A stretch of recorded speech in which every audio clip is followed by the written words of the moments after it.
Brasil Cidadão. Sempre trazendo notícias da atualidade do Brasil e do mundo. Olá, bom dia. Eu sou Joel Scari e começa agora o Brasil Cidadão, um programa do Observatório do Terceiro Setor. No programa de hoje vamos falar sobre redes sociais. Checar as redes sociais é um hábito incorporado no cotidiano de milhões de brasileiros. As redes sociais são o principal meio de comunicação, fonte de notícias e ferramenta para trabalhos e estudos hoje que impactam nossa vida. E se utilizado em exagero, pode comprometer a nossa saúde mental. Para conversar sobre o assunto, nós recebemos o Vitor Dorigan, que é advogado e coordenador de Relações Institucionais no Instituto Vero. O Nilson Siebenberg, que é psicanalista e psiquiatra. Ele é membro da Associação Psicanalítica de Porto Alegre, no Rio Grande do Sul. A coapresentação do programa é do jornalista Frank Valverde, que também trará os destaques do site do Observatório do Terceiro Setor. Você vai conferir as notícias do mundo com a repórter Maíra Lopes, da Rádio ONU, direto de Nova York. Bom dia, Franklin. Bom dia, Joel, bom dia, Vitor, bom dia, Nilson, e bom dia você que está em sintonia aqui com o Brasil Cidadão na Rádio Brasil Atual. Quais os destaques da semana? Olha, o destaque que tem que se dar aí, não tem como, é essas prévias do PSDB, as prévias que não aconteceram, né, Joel? É até bastante curioso, a gente percebe que o PSDB, que era não deixa de continuar sendo um grande partido, mas ele tinha uma importância muito grande, nos últimos 4 anos ele se apequenou de uma certa forma, né? Hoje acabou virando quase que uma linha auxiliar do bolsonarismo, somente na política que o Aécio Neves tem implementado, né, no Congresso Nacional. E mesmo na eleição dos atuais governadores, né? Ninguém se esquece do Bolsonaro aqui em São Paulo e em outros lugares também, essa aliança que fizeram com o Bolsonaro para derrotar o PT ou a esquerda de maneira geral, como o pessoal coloca, né? O campo progressista, digamos assim, eu prefiro, né? Que é a coisa mais... O início dessa decadência do PSDB foi apoiar o golpe contra Dilma. Exatamente, acho que aí é que começou realmente esse rompimento das regras, digamos, democráticas, né, de sucessão e tal, porque não estava provado, está mais do que ficou comprovado depois, né, que o que houve contra a Dilma foi um golpe parlamentar, né. Enfim, isso aí acho que está servindo até de gozação na área política, né, de muitos, porque não conseguiram fazer nenhuma prévia. Então o pessoal está dizendo, pelo menos está correndo aí nas redes sociais, já que é o nosso tema hoje do programa, né? O que se espera de um partido que, para construir uma nação, que não conseguiu nem realizar uma prévia, né? Não conseguiu nem administrar um aplicativo simples para fazer uma eleição. Ou seja, a terceira via não chega do PSDB, né? No céu, estou achando complicado, né, João? Porque eles não conseguiram. Eles estão muito colados ainda na última eleição, que eles apoiaram o Bolsonaro, né? Acho que eles não conseguiram ainda criar uma independência. Está muito semelhante, inclusive. Inclusive até a própria política econômica deles, né? Eles apoiam a política econômica do Bolsonaro. Então não há. E seria ter um diferencial, né? A política econômica, a gente está vendo aqui, porque a situação do país está terrível economicamente. Isso é fruto do quê? Da política econômica de Bolsonaro e Paulo Guedes. Muito bem. Vamos cumprimentar nossos 2 convidados. Seja muito bem-vindo, Vitor, ao nosso programa. Muito obrigado, Joel. Franklin, é um prazer estar aqui. Um prazer compartilhar com o Nilson também. Eu queria agradecer pelo convite. Nilson, seja muito bem-vindo novamente ao nosso programa. Obrigado, Joel. Obrigado, Franklin. E obrigado, Vitor, por estar compartilhando aqui o programa conosco. De acordo com um estudo divulgado pela plataforma Cupom Válido, que reuniu dados do HotSuite, We Are Social, HotSuite We Are Social, o Brasil é o terceiro país do mundo que mais utiliza as redes sociais, sendo que o brasileiro passa em média 3 horas e 42 minutos por dia conectado às redes. As redes sociais passaram a dominar nossa vida. No pós-pandemia, por exemplo, a nossa dependência em relação à tecnologia deve aumentar, né? Estamos trabalhando em home office, né? A maior parte dos brasileiros, parte deles deverão continuar. O que isso significa em termos práticos, Vitor, para a vida cotidiana de cada brasileiro? Isso significa que a gente vai estar cada vez mais conectado, né? Existem até alguns estudos que dizem que a pandemia fez que o comportamento humano conectado tenha até sido antecipado em alguns anos, né? Toda essa questão de reuniões remotas por aplicativos de vídeo, o uso da intensidade que nós estamos utilizando hoje era esperado que isso fosse acontecer alguns anos para frente, né?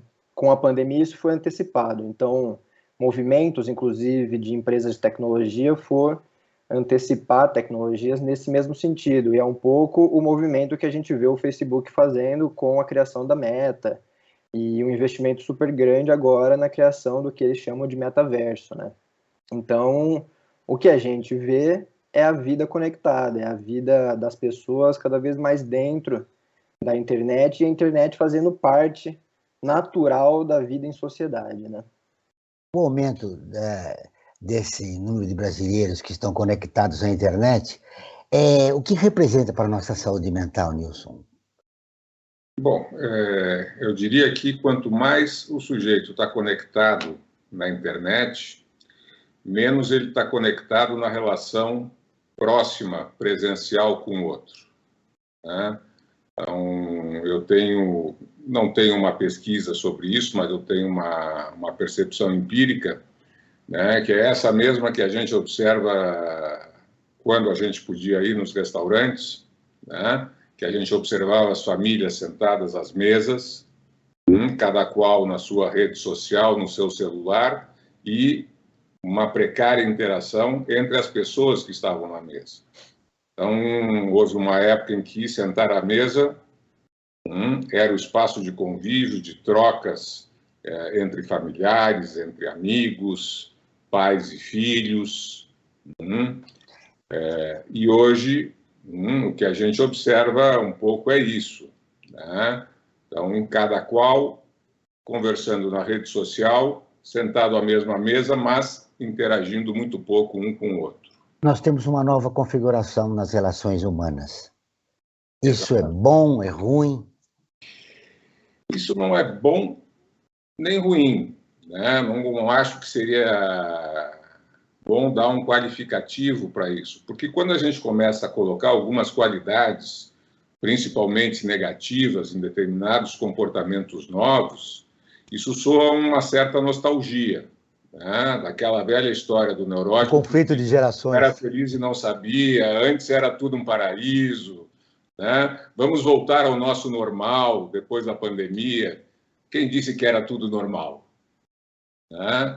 Então, a gente tem que ter muito cuidado com isso. O que a gente tem que perceber é que existe uma modificação no comportamento, uma modificação nas interações sociais, e poder pensar que efeitos isso tem sobre a subjetividade.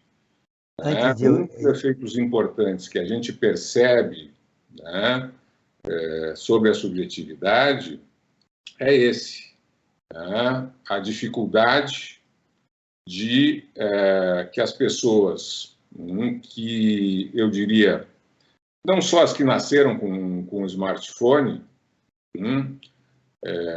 mas até mesmo as gerações posteriores e anteriores, né, logo anteriores, que começaram a viver junto com as redes sociais, foram se incorporando a esse novo modo de ser,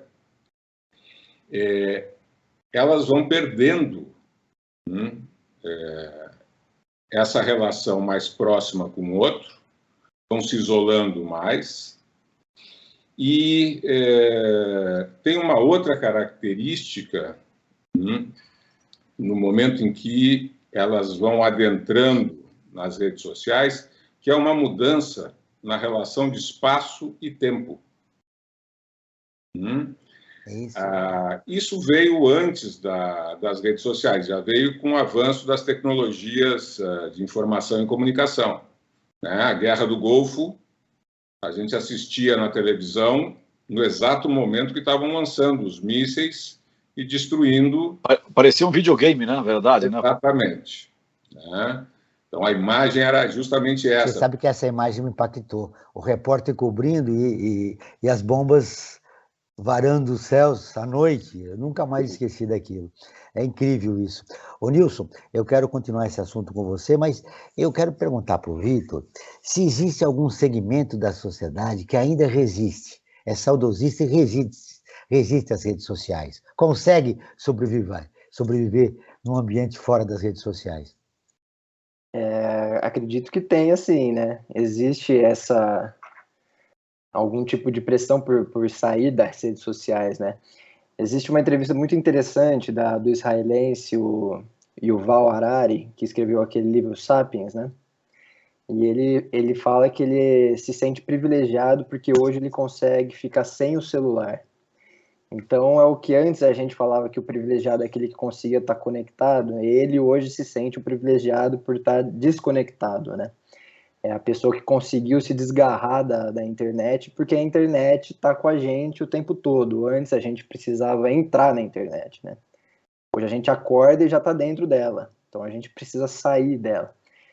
E existe, com certeza existe os saudosistas, mas na minha visão é cada vez mais difícil isso acontecer, né? Precisa ser feito um esforço muito grande para você conseguir ficar fora dela, porque existe uma expectativa da sociedade de modo geral que você vai responder rapidamente o que for demandado, que você vai estar ao alcance de poucos segundos, tanto por telefone ou por mensagens que são instantâneas. Então, o que antes a pessoa esperava 1 dia, 2 para falar com você, hoje ela quer falar em 10, né? Então, essa expectativa é para quem tem o privilégio mesmo de conseguir ficar desconectado. Quem consegue se isolar e não ficar de fora de um sistema que depende disso, né? De trabalho e etc. Nilson, eu vi sua preocupação de não caracterizar essa nova fase que vivemos, no planeta, não é só aqui no Brasil, né? Se é normal, não é normal, se é anormal, mas a gente poderia colocar na perspectiva do psiquiatra. Esse ambiente que a gente vive é mais sadio ou é doentio? Ou é mais doentio? Ele tem se a gente quiser classificar, vamos entrar no DSM aqui, né? O pessoal já está falando da nomobiofobia, né? Ou seja, essa angústia que surge no momento em que as redes sociais caem. O WhatsApp caiu, Instagram caiu, Facebook caiu, caiu a minha vida junto. Eu fiz um programa com uma outra rádio um mês atrás, e uma das perguntas, nem pergunta, era uma afirmação de uma ouvinte, era que a vida ficava sem graça porque ela não podia falar com o neto a hora que ela queria. E é exatamente isso que o Vitor disse, a resposta é imediata. Quando ela disse isso, a primeira coisa que eu lembrei foi uma época da minha vida em que eu era mochileiro e eu passei um bom tempo na estrada e eu tinha 20 anos e de vez em quando eu ligava para os meus pais para que eles soubessem onde é que eu andava, porque a gente não tinha comunicação.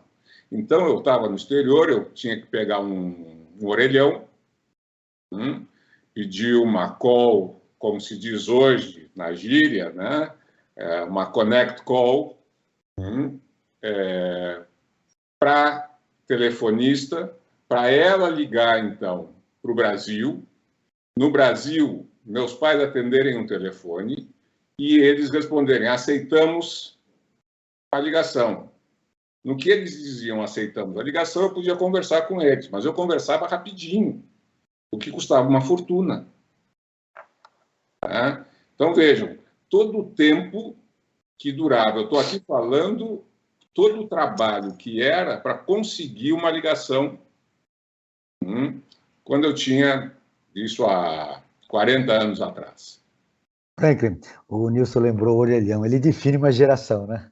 Exatamente. A geração milênio nem sabe o que é orelhão. Né? Exatamente. Eu estava pensando, Joel, voltando até mais o tempo, a geração dos nossos pais, dos nossos avós, que tinham, por exemplo, no meu caso, né, descendente de espanhóis, a comunicação com a família era por carta. Então você mandava uma carta, né, para saber as coisas, e aquilo um mês depois é que você ia ter as notícias, né, de volta, porque até a carta ir e voltar, né? Então, se a gente for pensar, essa instantaneidade aí, essa é uma coisa dos tempos atuais, né, essa alucinação das pessoas. Porque lá para trás você tinha que esperar e muito para ter notícia das pessoas queridas, né? Nós estamos destacando as vantagens, né, de hoje você conversar com aquela senhora citada pelo Nilson que conseguia falar com o neto rapidamente. Mas tem as desvantagens, né, no mundo de hoje. O individualismo. Aonde nos leva, do ponto de vista psicológico, o individualismo, Nilson? A queda das redes de solidariedade. Esse é o primeiro grande mal, digamos, que o individualismo provoca, né? Não só no que diz respeito às redes sociais, mas na vida social. Então, a gente tem, com a queda das redes de solidariedade, uma insegurança no sujeito e um aumento da angústia. Isso faz com que, quando as pessoas precisam acessar essa rede de apoio de amigos, familiares, né, para tentar dar conta desses momentos de angústia, de sofrimento, elas perdem isso. É isso. E aí, ao longo do programa, nós vamos saber se tem saída para isso. Sobretudo essa nova geração que está aí, a geração milênio. Vitor, você também acompanha esse raciocínio do Nilson? Enquanto o Nilson estava falando, eu lembrei de uma expressão que hoje ela é muito conhecida no meio de pesquisadores, de redes sociais, internet, que é uma expressão chamada FOMO, que é uma sigla em inglês que é Fear of Missing Out. É aquele medo que as pessoas têm quando elas não estão com o seu celular, ou quando, por exemplo, há uma queda de internet na casa, ela não consegue se comunicar, as pessoas têm o medo de estar perdendo. Elas não sabem necessariamente o que elas estão perdendo, mas elas sabem que elas estão perdendo alguma coisa, porque em 10 minutos nas redes sociais você perde milhões de notícias, né? Então, esse medo da instantaneidade, ela é algo que tem sido aventado muito por pesquisadores, e é algo muito comum, né, nas redes sociais hoje em dia. Quando há uma queda de um aplicativo num país inteiro, como ocorreu esses tempos atrás, né, e todo mundo fica procurando um caminho, né? Muita gente foi para outras redes sociais, nessas outras redes sociais ficava reclamando da queda do aplicativo, porque é para todo mundo não perder o que estava acontecendo no aplicativo que caiu, né? Então, eu acho muito interessante isso. Essa angústia de querer conectado e saber tudo o que está acontecendo no mundo, né? Agora nós vamos ouvir a Rádio ONU, que é parceira de conteúdo do Observatório do Terceiro Setor, com a matéria Limitações para aulas remotas afastam pelo menos 200 milhões de crianças das escolas. A Maíra Lopes, de Nova York, tem as informações. Um novo relatório publicado pelo Fundo das Nações Unidas para a Infância afirma que pelo menos 200 milhões de crianças em idade escolar vivem em 31 países que não possuem recursos para implementar aulas remotas. Se forem necessários futuros fechamentos de emergência de escolas, esse grupo de alunos não terá acesso à educação. O estudo destaca que 102 milhões desses alunos vivem em países que tiveram escolas total ou parcialmente fechadas por pelo menos metade da pandemia de Covid-19.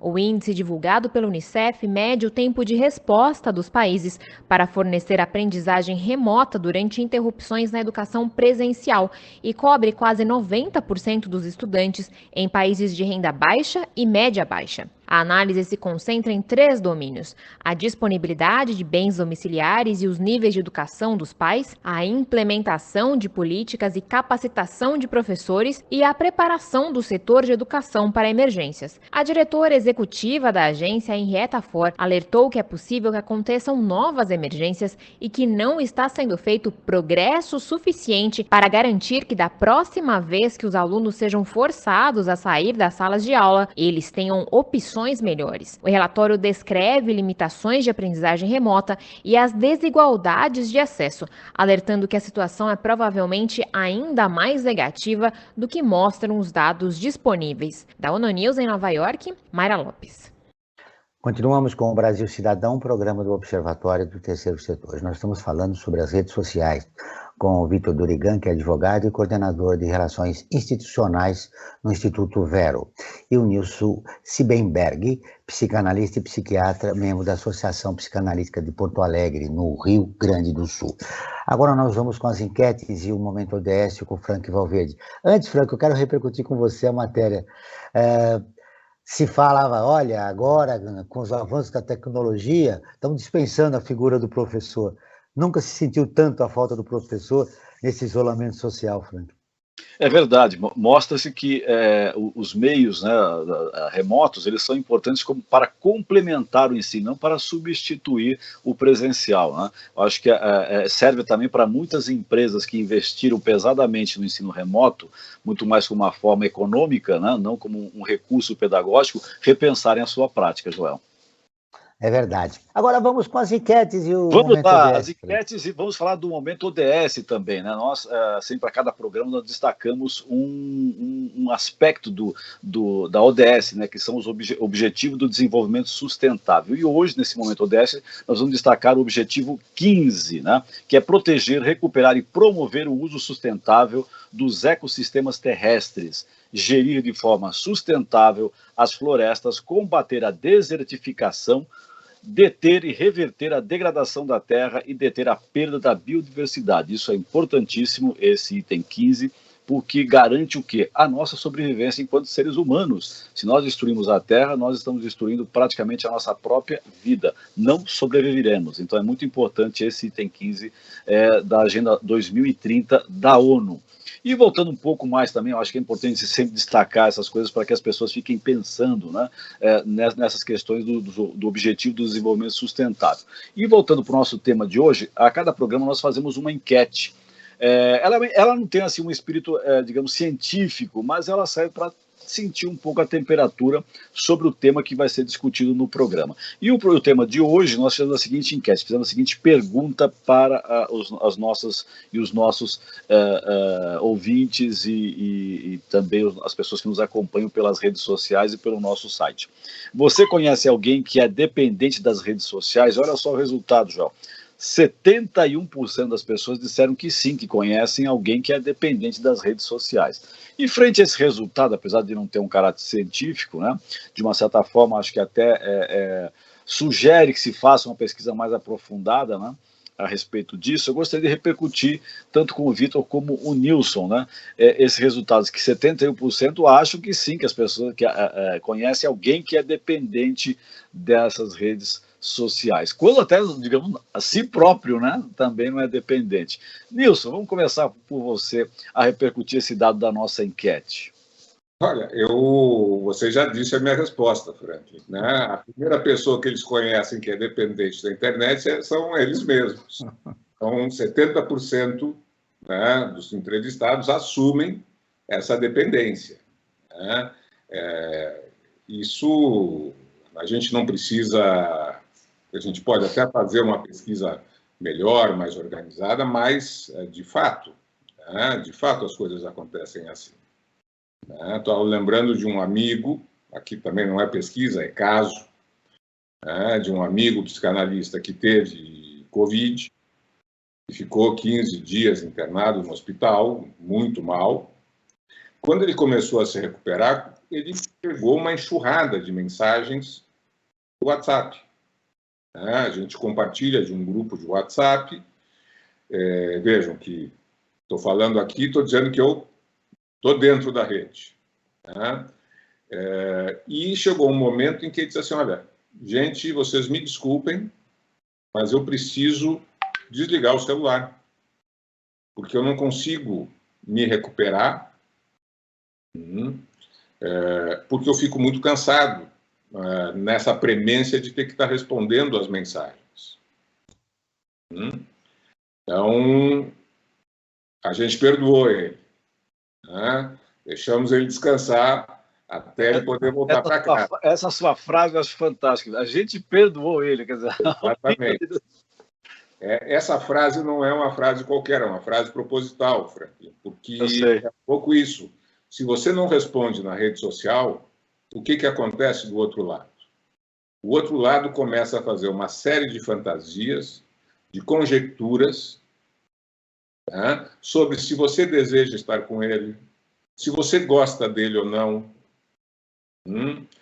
se você não está nem aí para ele. Isso porque as redes sociais, elas criaram um ambiente, eu falava da insegurança antes, mas é a busca de uma segurança de se o outro me deseja, se o outro me quer bem. Então, se o outro demora para responder, como estava dizendo o Vitor antes, significa que ele não está nem aí para mim, que ele não me dá importância.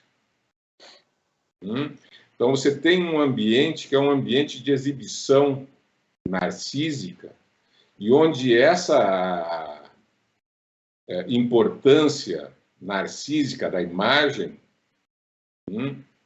ela vai encontrar o seu reconhecimento na medida em que você tem resposta do outro, que é a história dos likes. Então, os adolescentes ficam competindo. Quem ganhou mais likes com uma postagem? Significa que eles são mais ou menos populares entre os iguais. Isso é um dado relevante. Ô, Vitor, eu quero te ouvir a respeito da colocação do Franklin. Essa taxa de 71%, de fato, não é muito surpreendente, né? É algo que a gente espera, né? E eu acredito que ela tenha muito a ver com o contexto que a gente vive hoje, que não só a gente está dependente da internet, como a nossa vida está dentro dela. Então, é difícil sair da internet porque você se descola de parte da sua personalidade, que hoje é virtual, né? Então, para jornalistas, eu imagino que, assim, uma fonte de informação muito grande. Então, como um jornalista sai da internet, se ele tem que buscar informação o tempo todo? Como que um estudante sai da internet, se ele, para fazer trabalhos, para fazer grupos de pesquisa, ele tem que estar na internet? Então, é muito difícil você não estar dependente da internet se você tem que fazer coisas essenciais da sua vida dentro da rede. Então, assim, esse número, de fato, não é muito surpreendente. E existe um livro muito interessante de um professor de Harvard que chama Cass Sunstein, e ele fala desse poder das redes sociais, de poder das pessoas conseguirem manipular de acordo com suas vontades o que elas vão ver, o que elas não vão ver, e qual o poder das redes sociais em manipular isso também através de algoritmos e inteligência artificial. Eu acho que tem tudo a ver com o que o Nilson estava falando, porque o que o professor Cass Sunstein fala, que existe um avanço, uma soberania, no que ele chama de soberania do consumidor sobre a soberania pública, né? A soberania política de tomada de decisões coletivas.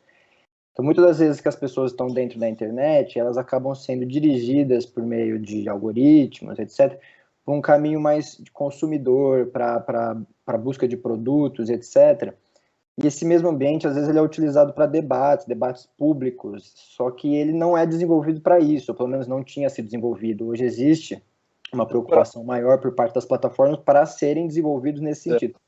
Mas, primeiramente, eles foram desenvolvidos para vender produtos, para chamar atenção para propaganda e etc. Né? Vitor, e o papel agora dos influencers, por exemplo, né? Que essa é uma figura nova que foi criada aí, que nós não tínhamos, né? E pessoas, aliás, que vivem disso, de influenciar outras pessoas, né? Como é que fica esse papel dentro desse cenário todo que a gente está vivendo, essa nova figura do influencer, né? Que tipo de influência que está sendo dada ou está sendo colocada, divulgada pelas redes sociais? O que você acha desse papel, dessa figura nova aí, que tem pessoas que ganham até muito dinheiro com isso, né? Simplesmente para dar opinião ou influenciar o outro? Sim. Quando a gente pensa nas mídias antigas, por exemplo, antigas entre aspas, né, a televisão, Os canais de televisão, eles promovem um editorial sobre o que vai ser falado, uma programação, etc. O que as redes sociais, essas plataformas intermediárias propiciaram foi a quebra dessa questão editorial, possibilitando que pessoas entrem diretamente num fluxo de informação que elas, por exemplo, não teriam oportunidade de participar em canais de TV aberta, etc. Então, isso possibilitou o surgimento dessas pessoas que hoje são chamadas de influencers, né? Que elas vão diretamente ao público falar sobre os diversos temas, né? E existem, como em todos os lugares, influências do bem, né? E influências no caminho do mal, né? Aproveitando a pergunta do Franca, Vitor, 66% dos brasileiros estão conectados às redes sociais e atualmente a rede mais usada é o Instagram. Uma pesquisa da Royal Sociedade revela que essa rede social, o Instagram, é a mais tóxica para a saúde mental dos seus usuários. Como, do ponto de vista, ter uma visão crítica dentro das redes, né? Estamos influenciados pelos influencers, temos os algoritmos que você faz uma consulta de daqui a 5 minutos tem várias sugestões desse o A vermelho, o A azul, o A cor-de-rosa, e a publicidade está usando isso terrivelmente bem. Mas para construir um novo momento, como que essa nova geração, que já nasceu, como o Nilson falou, dentro das redes sociais, como ela pode desenvolver uma visão crítica da realidade e contornar essas coisas que estão surgindo, né? Joel, excelente pergunta. E eu acho que existe um caminho principal e alguns caminhos acessórios a isso, um pouco mais a curto prazo. O caminho principal é a longo prazo, que é a educação midiática. É preciso que seja debatido isso, que as pessoas aprendam isso na escola, que as pessoas compreendam o ambiente digital criticamente, né? Então, existe uma educação crítica midiática para que elas possam, de fato, interpretar notícias, para que elas possam compreender o que são meios de comunicação, como elas podem compreender o que são notícias falsas, fontes de informação confiáveis, não confiáveis, ter uma ideia do contexto de realidade onde elas estão envolvidas, tanto presencialmente quanto virtualmente. Isso é a longo prazo, né? Isso não é feito do dia para a noite, depende de uma estrutura, de um planejamento, tanto privado quanto público de ensino. E alguns pontos que eu considero acessórios são muitos dos debates que estão ocorrendo hoje, tanto no Congresso Nacional Brasileiro como no mundo todo, de regulamentação de mídias. Um ponto que eu considero de extrema importância, a gente lá do Instituto Vero também considera de extrema importância, é o aumento da transparência da internet. É preciso que as pessoas tenham dados das redes,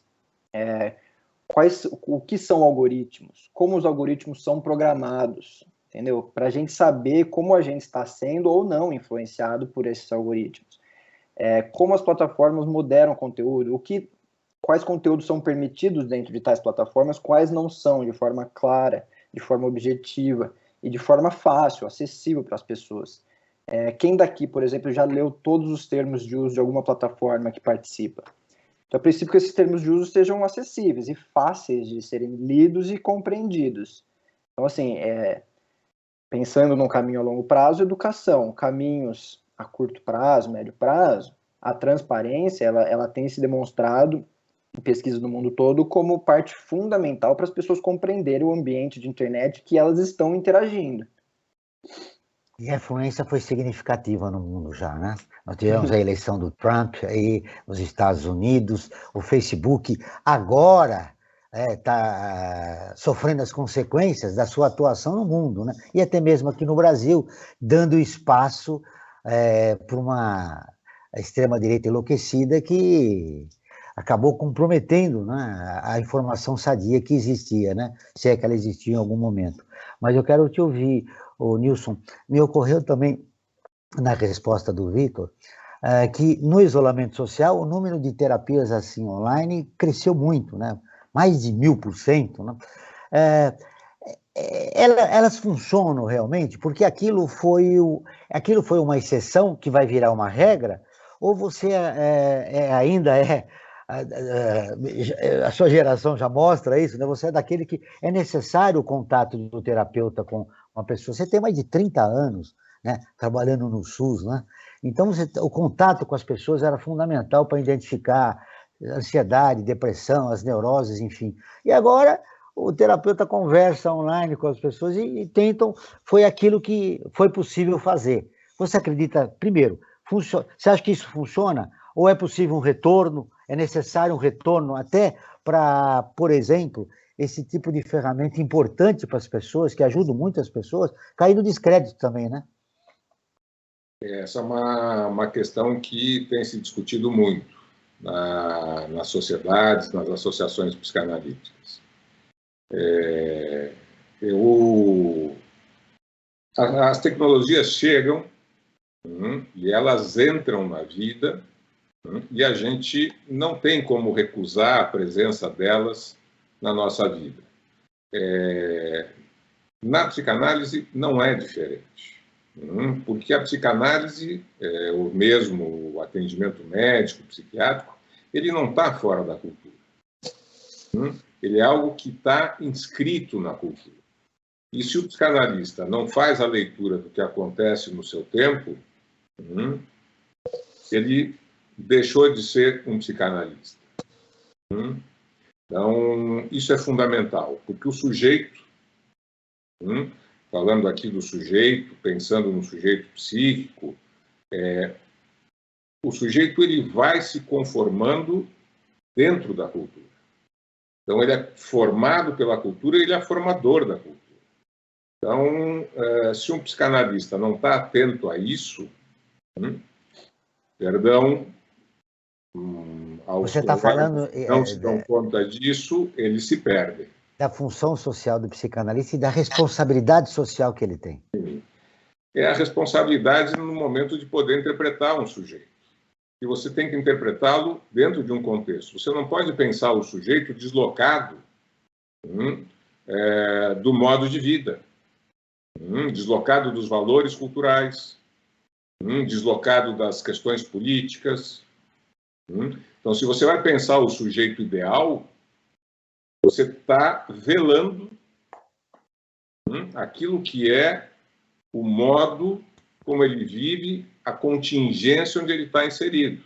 Eu preciso fazer um convite para o nosso ouvinte, Nilson, mas antes eu gostaria de te ouvir rapidamente a respeito disso. Será necessário um novo código de ética do psicanalista nesses novos momentos, para responder para esses novos momentos com o crescimento das redes sociais? Acho que não. Acho que o código de ética de um analista, ele está dado. É o respeito à escuta e à escuta do desejo do sujeito. Então, isso, junto com a associação livre, com alguns conceitos como transferência, isso é o norte, aquilo que norteia a escuta e o ato analítico, seja numa sessão online, seja numa sessão presencial. Agora, é evidente, e aí vou colocar pela experiência de todos esses anos, é evidente que o contato que você tem presencial, ele é qualitativamente diferente do contato que você tem online. Ou seja, continua fundamental o contato presencial, sobretudo para o tratamento de alguns problemas, né, que a criatura humana pode ter, né?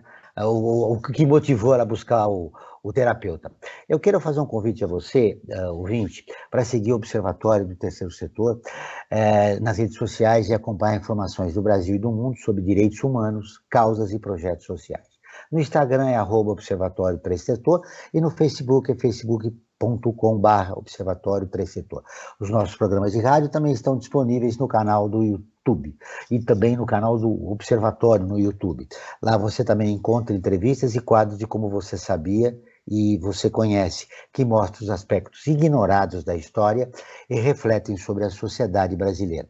No canal você também pode assistir às lives realizadas pelo Observatório toda quinta-feira às 17 horas. Basta buscar Observatório 3 em numeral setor. Repetindo, Observatório 3 em numeral setor. Muito bem. Franklin Palmieri, você tem mais informações? Sim, Joel, vamos falar um pouco sobre o nosso portal, o portal do Observatório do Terceiro Setor. Lá você consegue encontrar inúmeras matérias importantes que tratam de assuntos também não menos importantes. Nós temos lá, por exemplo, nós estamos agora vivendo o mês da consciência negra, nós temos matérias como Ignorados pela História, conheça os inventores negros que ajudaram o mundo. E também tem uma outra matéria que fala que em Porto Alegre uma professora une brincadeiras ao ensino da história negra. São duas matérias importantes nesse momento que nós estamos vivendo, este mês de novembro, que é o mês da consciência negra.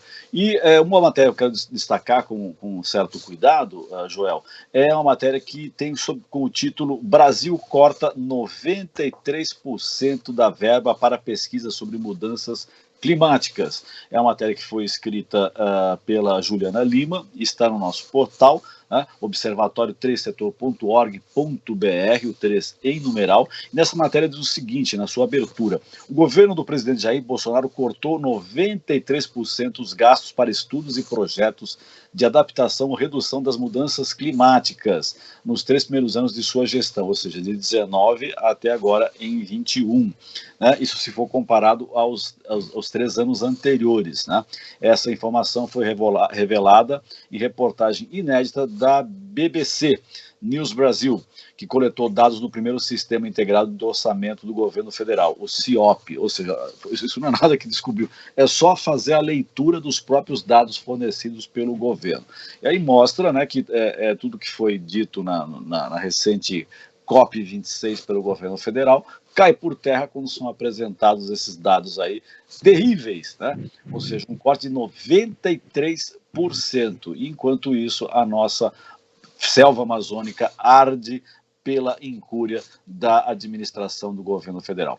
Essa e outras matérias, João, elas podem ser, estão disponíveis no nosso portal, no portal do Observatório, e também pode ser ouvida no formato de áudio por meio da ferramenta de audiodescrição dos conteúdos escritos. É uma forma que o Observatório tem de integrar a todos e todas no seu conteúdo, Joel. Vitor, essa é uma grande preocupação nossa, construir conteúdos para a população que está nas redes sociais.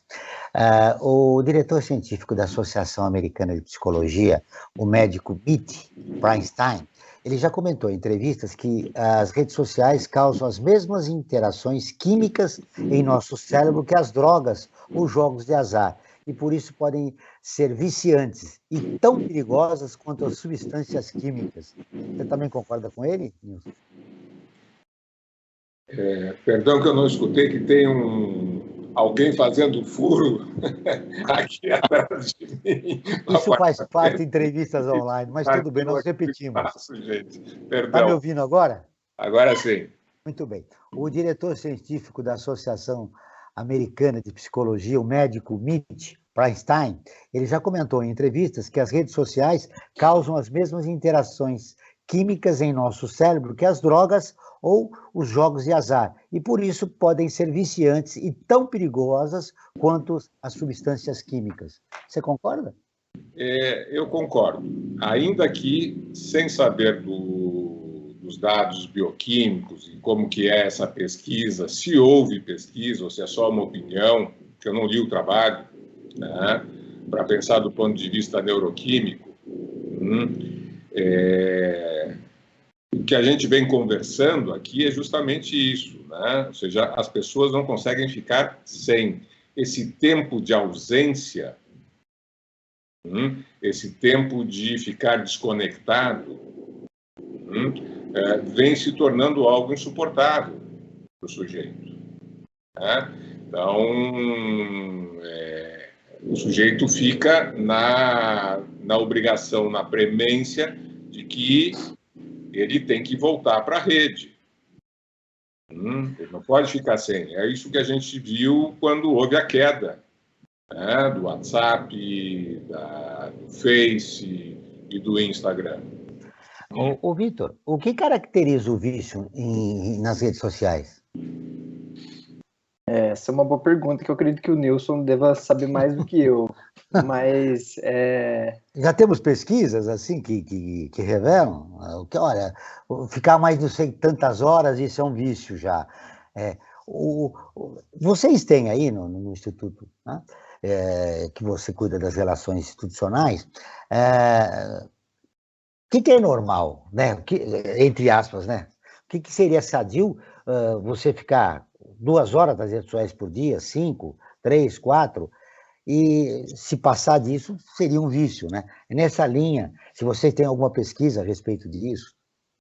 Não, por enquanto a gente não tem. Tem uma pesquisa em andamento, parecida com algumas questões de likes em Instagram, mas com esses números não. Mas a gente tem uma ideia de que o vício, ele transpassa a questão unicamente da plataforma, né? Como o Nilson estava falando, muito parecido com o cigarro e outras coisas. Existe uma questão além do vício, né? Uma questão social, que é importante ser considerada em todo esse contexto, né? E como eu estava falando antes da questão da transparência, a transparência das plataformas ela é tão importante para o debate exatamente por causa disso, porque ela oferece aos pesquisadores, como o Nilson e outros, informação a respeito das redes sociais, informação para pesquisa, informação para controle social. Existe hoje um movimento das plataformas, porque elas vêm sofrendo muita pressão, de entregar ou tentar entregar um pouco mais de poder de agência para os usuários, que é justamente isso que você estava falando, João, assim, os usuários conseguirem identificar quando eles estão utilizando muito ou pouco. Por exemplo, o Instagram possibilita como se fosse um alerta, você coloca um tempo que você quer utilizar ele diariamente e ele te alerta quando esse tempo for atingido.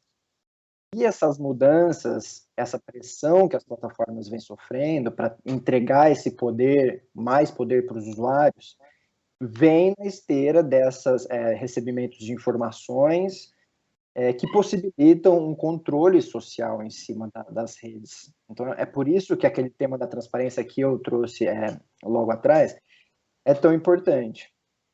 Olha, nós estamos caminhando para o último bloco do programa, mas eu quero falar rapidamente a respeito do Facebook. Ele vem sofrendo uma queda de reputação, desde as revelações do seu envolvimento, como eu já disse, nas eleições norte-americanas, no Brexit lá na Inglaterra.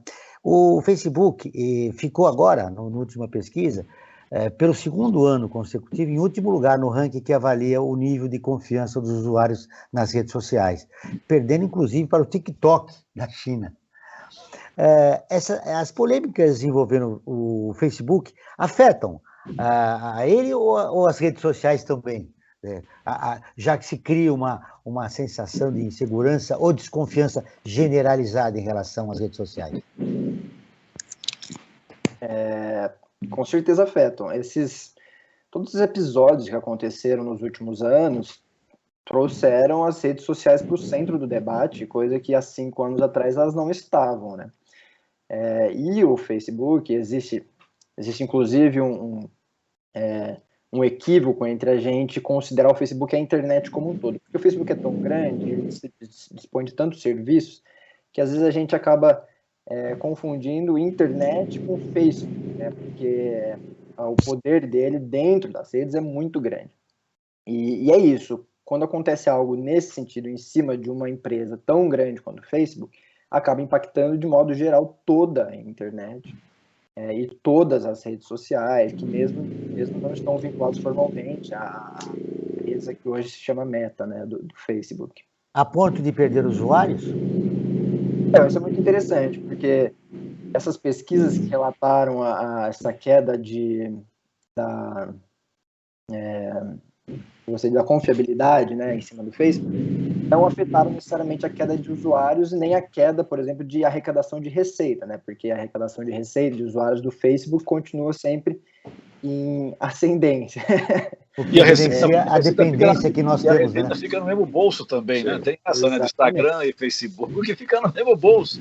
Exatamente. Então, assim, é muito interessante, porque essas pesquisas mostraram justamente isso. Mesmo confiança, o crescimento empresarial continua em alta.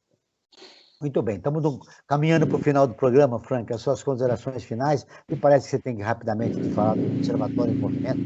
Exatamente, João.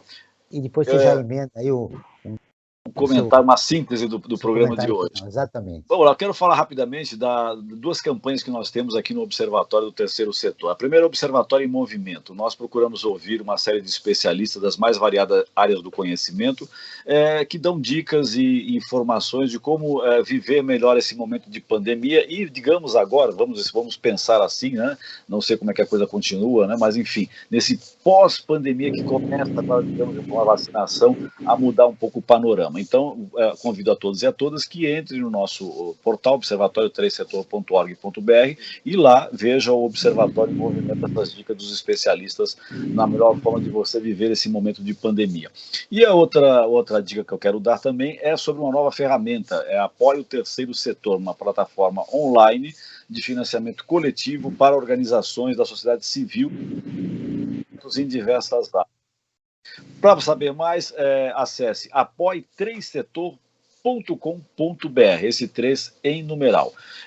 E minha síntese é que as redes sociais estão aí, nós temos que viver, mas nelas, né, não há como você querer ignorá-las, mas uma coisa a gente não pode abandonar de forma alguma, o espírito crítico. Vamos viver nelas, mas tendo o espírito crítico em todas elas. Esse é o grande desafio, né, Vitor? Com o espírito crítico. Mas eu quero fechar o programa, Vitor, e vou deixar o Nilson por final, com você. O que mais importante você gostaria de deixar registrado? Em cima da fala do Frank, como desenvolver um espírito crítico? Aí, repito uma pergunta que eu já fiz durante o programa. Dessa nova geração, que já nasceu dentro, né, desse universo digital, como desenvolver o espírito crítico num momento como esse? E, claro, o registro que você acha importante a respeito do tema do programa, que são as redes sociais. Claro, João. Então, como eu estava falando, para mim e para o Instituto Vero, o mais importante, o caminho que deve ser seguido é o caminho da educação midiática, porque não tem como a gente falar de internet e de compreender a vida atual, tanto presencial quanto digital, sem educação crítica midiática. É preciso que as pessoas, tanto que estão adentrando na educação hoje, crianças, quanto os adultos que não começaram a vida dentro da internet, como o Nilson estava falando, é preciso que todas essas pessoas consigam ter acesso à informação e que elas consigam compreender essa informação de maneira crítica, que elas consigam fazer aquele papelzinho editorial por si próprios, né? Que ela não vai receber dentro da plataforma, vai ser um filtro editorial. Então, elas mesmas vão ter que fazer isso e elas vão ter que ser capacitadas para fazer isso. E isso não vem do dia para a noite, as pessoas não vão aprender isso sozinhas, do nada. Então, é necessário um plano a longo prazo para essa aprendizagem midiática crítica. E a respeito das redes sociais, como um todo, eu queria chamar a atenção para algumas questões que estão sendo debatidas no Congresso Nacional, que é o PL de Fake News, que é toda uma discussão a respeito de regulamentação das redes sociais, chamar a atenção para esse debate que está acontecendo no Brasil e no mundo, que tem tudo a ver com o que a gente está falando, sobre transparência, geração de conteúdos, compreensão da inteligência artificial e das mídias como um todo no nosso dia a dia. Por fim, eu queria também chamar os ouvintes a acompanhar os conteúdos do Instituto Vero, que a gente recorrentemente faz esse debate sobre educação midiática e acompanhamento. Educação midiática, Vitor. Me dá o seu endereço do Instituto Vero, as pessoas que se interessaram e querem acompanhar? Sim, a gente tem o nosso site, www.vero.org.br. Lá vocês encontram todos os nossos conteúdos, newsletters, podcasts e pesquisas que nós estamos soltando, e também estamos em todas as redes sociais. Claro, legal. No Instituto de Redes Sociais, estamos nas redes sociais. Nilson, daquilo que o Vitor falou, reúne iniciativas distintas, né? Políticas públicas do governo e, claro, uma visão crítica da sociedade civil que precisa tomar conta da importância, né? Se vê diante desse desafio, né? De controlar as redes sociais. Agora eu gostaria de te ouvir, fechar o programa com você. Primeiro, esse novo normal, né?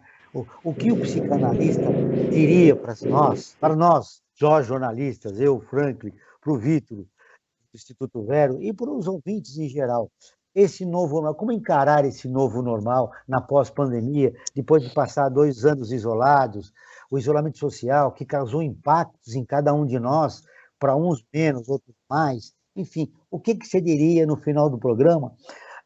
E claro, nesse isolamento social, a importância das redes sociais acabaram triplicando, né?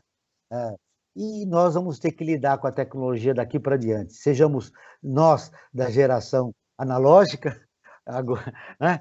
Que vamos ter que temos que acompanhar para ficarmos sintonizados o mínimo com o mundo. O que você diria?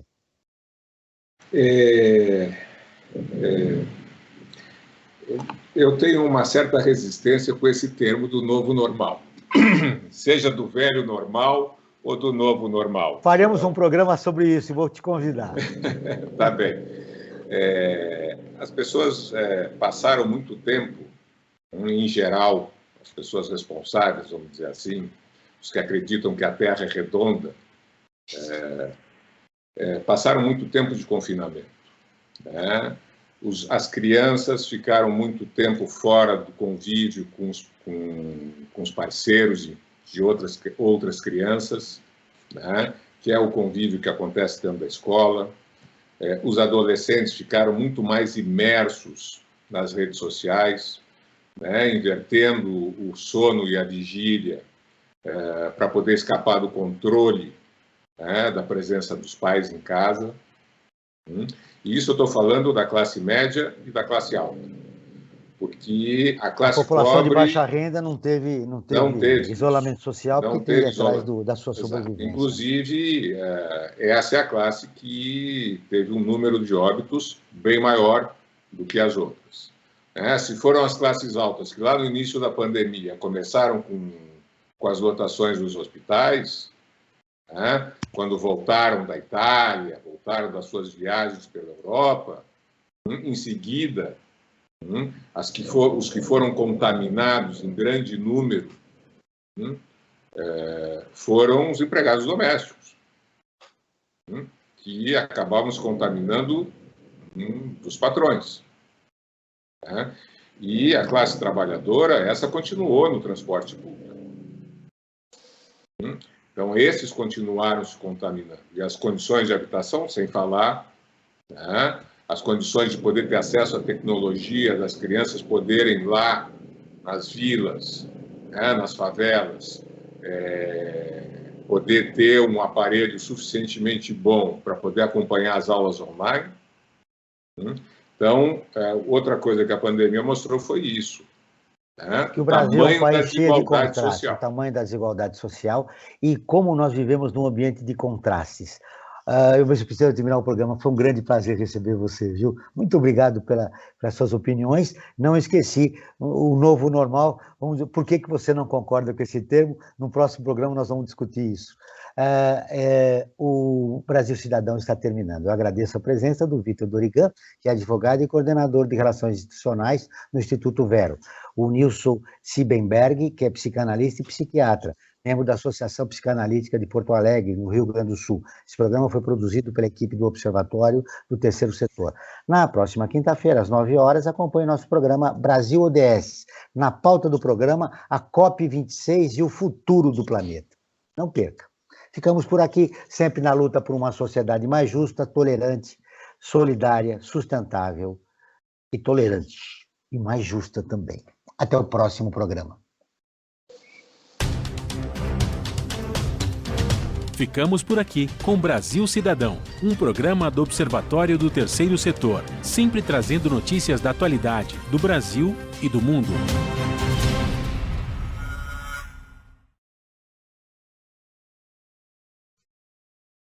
Eu que agradeço. De cortar você, porque a gente conversou... É o tempo. É o tempo, né?